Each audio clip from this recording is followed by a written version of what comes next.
Hello and welcome to the Gold, Goats, and Guns podcast. This is episode 22. My name is Tom Luongo and we have a lot to talk about. It's Tuesday, February 25th, and coronavirus is all the rage. Reports are coming in from all over the world of outbreaks. South Korean cases are doubling daily, and capital markets are finally starting to price in the costs. Now, we're going to discuss those things and more. But before I do, I want to remind you that you can follow my work at my blog at tomluongo.me. You can also follow me on Twitter when I'm arsed to tweet at TFL1728.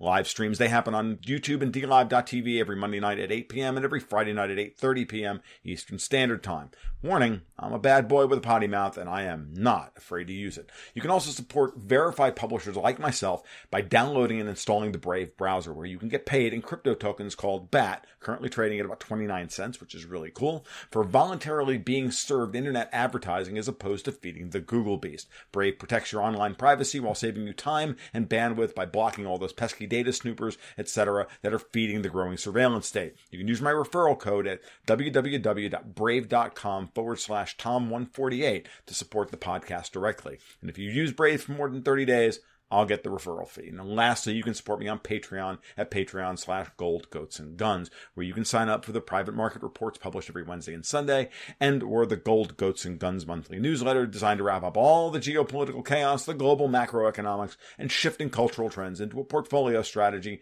designed to help you make sense of a world going mad.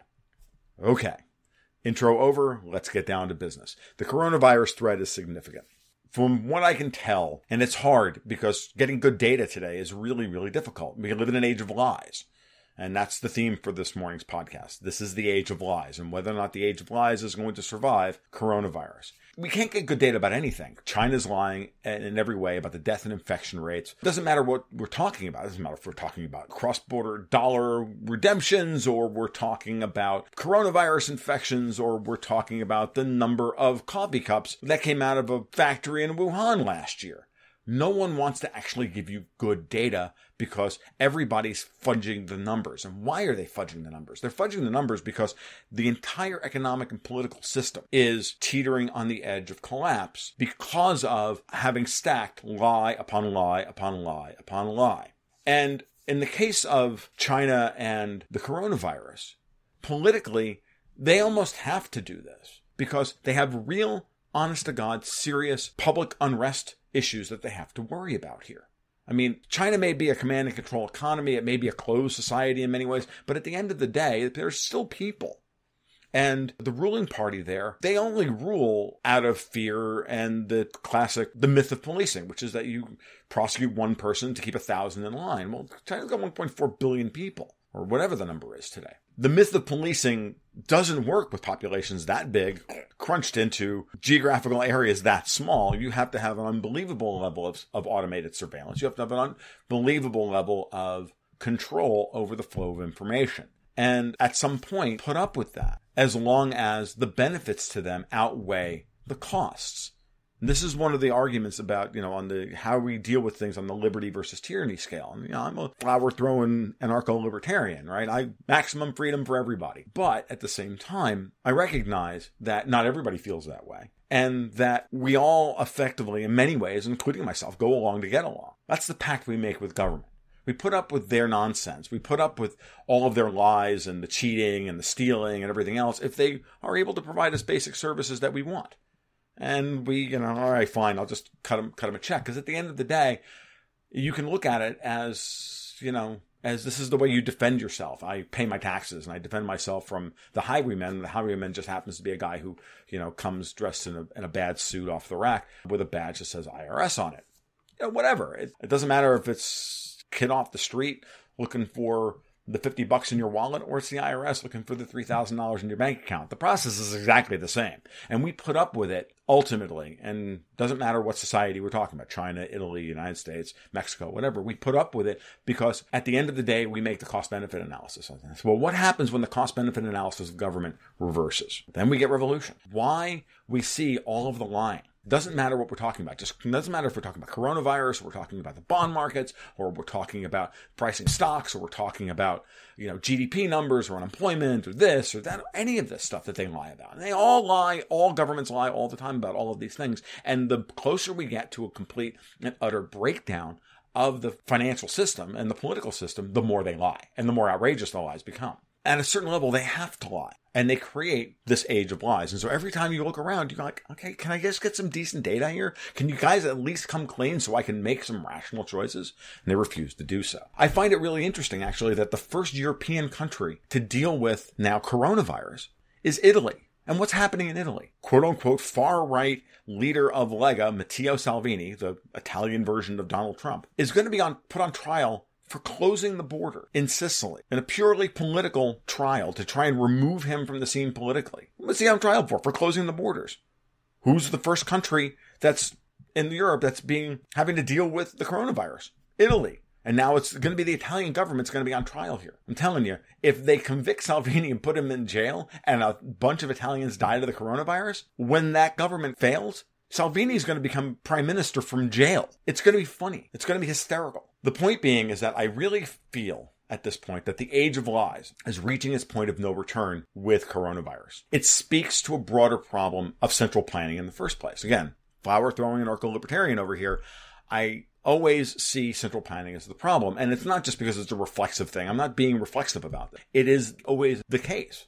We live in an age of mispriced risk. And in this case, we're mispricing the risk of what happens when we concentrate hundreds of millions of people into a small geographical area known as a city in Wuhan. And then we get an outbreak like this and we don't know how to deal with it. And why are all those people in Wuhan? Because we misallocated and mispriced capital for decades and drove it into Wuhan to produce all the stuff that we want around the world. The globalist argument is a bad one. And unfortunately, this is where the democratic socialists or the modern commies are right. Globalism is dangerous. And we libertarians agree with the commies on this. We agree with the Bernie bros as much as we agree with the MAGA Ps on this. This is not hard analysis. Globalism is bad for everybody, except the people who financed all of this. Well, guess what?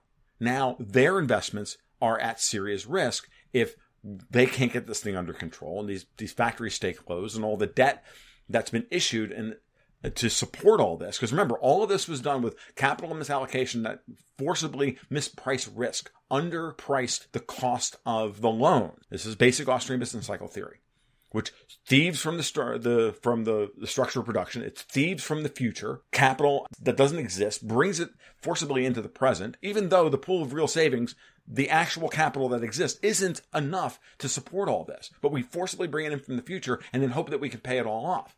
Now, a little bit of that debt is fine, as long as you've got enough savings to cover the debt, and the cost of the debt is lower than the cost of deploying your savings. Well, but at the end of the day, you have to be able to make that calculation rationally. And as a society, as a global society, we have not done that. We have mispriced everything. We've mispriced the effects of global warming. We've mispriced the effects of sticking 300 million people into Wuhan province, or however many people there are. We've mispriced all of this stuff because prices are information. And when you misprice things and when you forcibly misallocate capital to these things that you think are important, as opposed to those things that the market actually demanded in an equilibrium situation, that arbitrage, that risk, that difference has to be paid for through debt and has to eventually be paid for through government intervention. And it's government intervention creates this possibility. And all the governments control the flow and supply of money around the world. So therefore, we wind up with cities that are too big. We wind up with an underinvestment in basic insurance. And I use insurance in a generalized way. We underprice the cost of the things that we want done. We're misallocating that capital and we're underpricing. We want these factories built and we're underpricing them. And the misallocation eventually creates bubbles. Those bubbles all have to burst. The day of reckoning has to come.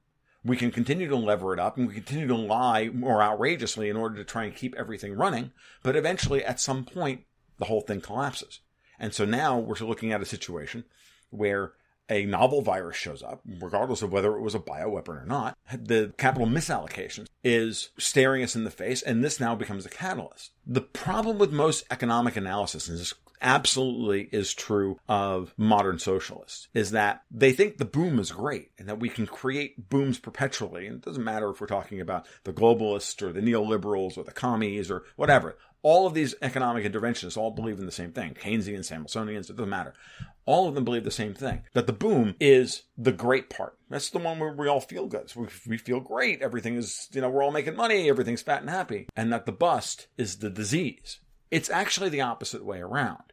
The bust is actually the cure for capital misallocation. Everything that we're dealing with, how many people, listening to my voice feel that the stock market is overvalued? Well, guess what? The stock market is overvalued for a number of reasons, but the basic problem here is the stock market is overvalued because we don't know where to put our capital. There's so much money floating around. The money just is trying to find a home to make some yield, while other things are deflating in price. And basically, you're looking at people running around trying to avoid the write-down on the asset, which is overvalued. And that's what chasing the global capital around the world is all about. When I talk about, capital flight from one country to another, this is what I'm talking about. And it's really everybody's just trying to flee the current crisis. But there's always a crisis somewhere. And the more outrageous the lies that have been told by the central planners, the deeper the crises are. And the potential losses become that much more catastrophic. So this coronavirus outbreak is a symptom of the bigger problem. China ultimately, if you really think about it, China levered up on cheap dollars and euros printed to save the United States and European banks post-2008. The worst aspects of China's credit leveraging has happened in the last 11 to 12 years. That massive amount of leveraging is the final push towards China controlling the upstream supply chain of just about everything. We have a concentration of people at the top of the supply chain, at upstream in the supply chain for everything, that are now on lockdown. We've never had this before. We've never seen this. When there's a hurricane in Florida, it's the end of the supply chain for everything except porn. China is the top of the supply chain for everything. It's no different actually than Iran attacking the Saudi oil fields and taking 5 million barrels of oil off the market. That's the top of the supply chain. Well, here, everything's just not being produced. Now what happened? Everybody up and down the supply chain who's levered into that supply chain in order to do their business, they're at risk. This is absolutely a consequence of globalism. Globalism has concentrated that capital into a very small group of people, relatively speaking. Just like it's trying to concentrate political and financial capital to a group of very small people. In this respect, Bernie Sanders and the rest of them are absolutely correct. And that needs to be torn down. But that's not going to be torn down by just running up onto Capitol Hill and screaming, we want our Gibbs, and we're going to reallocate that capital through forcible redistribution known as taxes. That's not the way to do it. The way to do it is just to wait it out, to hold your water, keep saving, and just wait and refuse to play their game. And at the end of the day, the whole thing collapses because you say, no, I demand a higher return on my investment than they are capable of paying. And when you do that, when more people jack out of the system that way, the system has to necessarily collapse. And then you, who've made the smart capital allocation choices by buying gold and hard assets, will see your wealth rise while theirs falls. And their nominal wealth, denominated in leveraged dollars or euros or rubles or whatever it is, will fall. They will lose 90% of their money. And your wealth will rise by 5 or 6 times. And that's how you have the redemocratization of markets. The bust is the cure for the problem, as long as you're smart enough to realize what was the real disease in the first place. And if you understand that, and that's part of what this podcast is about, then you'll make very smart choices. It's also what the newsletter is about. It's also what everything I do here is about. It's about busting these narratives wide open about where the lies actually are, getting you back to good information. So really begin to think about what coronavirus represents. Coronavirus is the catalyst for the breakdown of the current over-leveraged global financial system that the left-wing populists around the world are complaining about. They're not wrong that income inequality is off the charts. So again, going back, China levered up with cheap dollars and euros to save the banks in the financial crisis, even though the banks shouldn't have been saved. They should have been liquidated and that money transferred back to the people. Didn't happen. Why? The lie of the banks are more important than people are. The lie of government has the ability to do this. So that created a hyper concentration of capital over the course of the next 10 years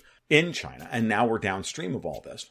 And now the cost of that will be felt because as this busts, the debt becomes unserviceable. This is starting to show a catastrophic rise in in the US dollar, as everybody who's got all this debt denominated in cheap dollars that were printed by the Federal Reserve over the last 10 years has to be serviced. It's all under people's books. Stock markets are going to correct here on the fear trade, and then they're going to bounce higher because stocks are still a claim on tangible assets. Because the first phase of this is, okay, I'm going to get the cash. The second thing of this is, I'm going to try and invest in the companies that are going to do well in this environment. And we're going to continue to see money flow into the United States markets as long as it looks like Donald Trump is going to get reelected.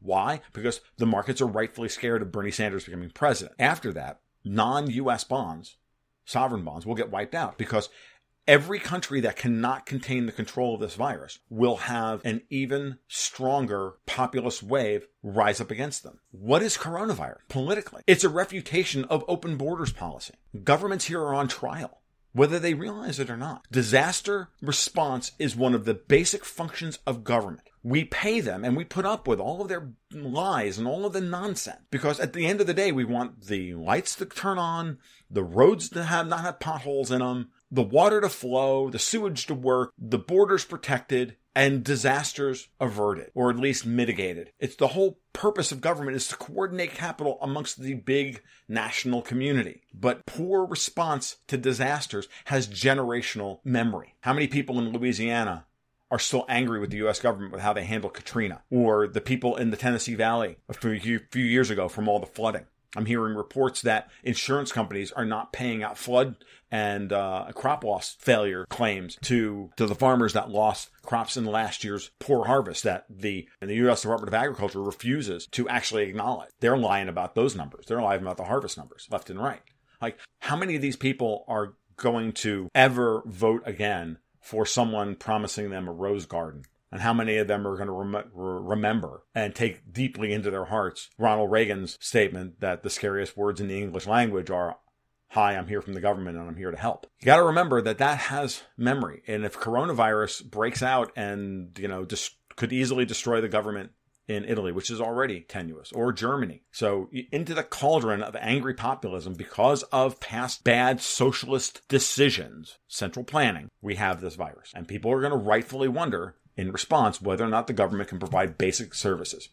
While they sit there and still argue that we need to have wars around the world and we can't be friends with Russia and we can't do this and we can't do any of these things and we have to steal the oil in Syria and we have to try and overthrow the government in Venezuela and we have to murder every Iranian that we can find and all of this stuff and stay in Afghanistan, spend hundreds of billions of dollars every year on all of these things, trillions of dollars every year on these things. Yeah, no one will come out of this unscathed, including Donald Trump. So Salvini could easily become a winner in Italy, like I said before. Alternative for Germany could easily finally break through that important 16% barrier as Merkel's CDU collapses and a rewriting of the German political landscape takes place. France is on the verge of falling now. Imagine you add a couple of thousand cases of coronavirus, which the French government won't be able to deal with. Oh my God. Trump is going to use border protection as a plank in his platform to win re-election. He's going to re-up all calls about the wall and about controlling immigration and all the rest of it. You watch.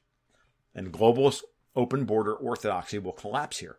George Soros is going to lose massively thanks to coronavirus. It's a terrible thing that hundreds of thousands of people are going to, possibly millions of people are going to die. It's just unbelievable. But from a purely political calculation perspective, there's some very good things that could come from this horrific event. Governments will be overthrown. And this will set off a catalyst for the next 4-year cycle into the Trump's second term, which I'm almost convinced will happen now. You'll see pension systems collapse all across the United States and Europe. Basic institutions are going to fail. Don't kid yourself. Things like the IMF and the World Bank, they can go broke. The world is going to deleverage, folks. That's part of what this is about.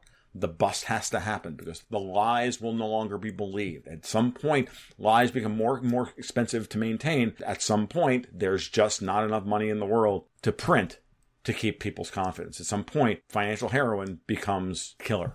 So smart folks don't whine about what's happening here. You prepare. And I'm speaking as much to people of my generation and to younger as possible.